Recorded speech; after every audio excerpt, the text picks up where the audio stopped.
அஸ்ஸலாமு அலைக்கும் all welcome back to my channel Shahnaz Nest. இந்த வீடியோவில் நம்ம என்ன பார்க்க போகிறோம்னா சுவையான ஈஸியான சீஸ் கட்லெட் மேக் பண்ணுறது பார்க்கலாம். வாங்க வீடியோக்குள்ளே போகலாம். அதுக்கு தேவையான பொருள் பார்த்திங்கன்னா சீஸ் நம்ம எடுத்துக்கலாம் ஃபஸ்ட்டு, அதுக்கப்புறம் பொட்டேட்டோ, அப்புறமா வெங்காயம், இது ரெண்டையும் எடுத்து வச்சுக்கலாம். அப்புறம் அந்த பொட்டேட்டோவை நம்ம பாயில் பண்ணிக்கலாம். இப்போது பொட்டேட்டோ நல்லா பாயில் ஆகிடுச்சு. இப்போ நம்ம இன்னொரு பேன் எடுத்து அதில் லைட்டாக ஆயில் ஸ்ப்ரே பண்ணி நம்ம சிக்கனை பாயில் பண்ண ஆரம்பிச்சிடலாம். அதில் கொஞ்சம் உப்பு அப்புறம் கொஞ்சம் பெப்பர் ஆட் பண்ணிக்கலாம். எல்லாம் ஃபுல்லாக ட்ரை ஆகி ஒரு கன்சிஸ்டன்சி வரும். அது வரைக்கும் சிக்கனை பண்ணிவிட்டு நம்ம உருளைக்கிழங்கை நல்லா மசிஞ்சுக்கலாம்.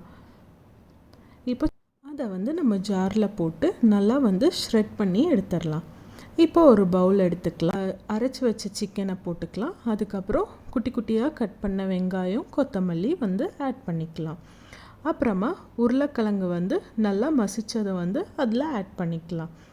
இப்போது அது கூட நம்ம கொஞ்சமாக உப்பு, தேவையான அளவு உப்பு, அதுக்கப்புறம் கொஞ்சம் மிளகாத்தூள், அதுக்கப்புறம் கொஞ்சம் கரம் மசாலா. இப்போ இதையெல்லாம் நம்ம நல்லாவே மிக்ஸ் பண்ணி எடுத்துக்கலாம்.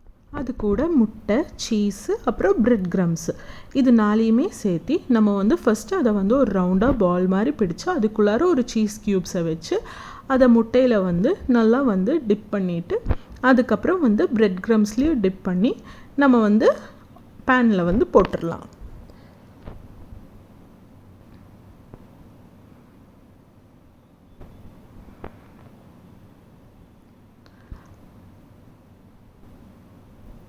இப்போது கட்லெட் ஒரு மிதமாக முருகின மாதிரி நம்ம எடுத்துக்கலாம். அவ்வளோதாங்க, நம்ம சூடான சுவையான சிக்கன் கட்லெட் ரெடி. பாய்.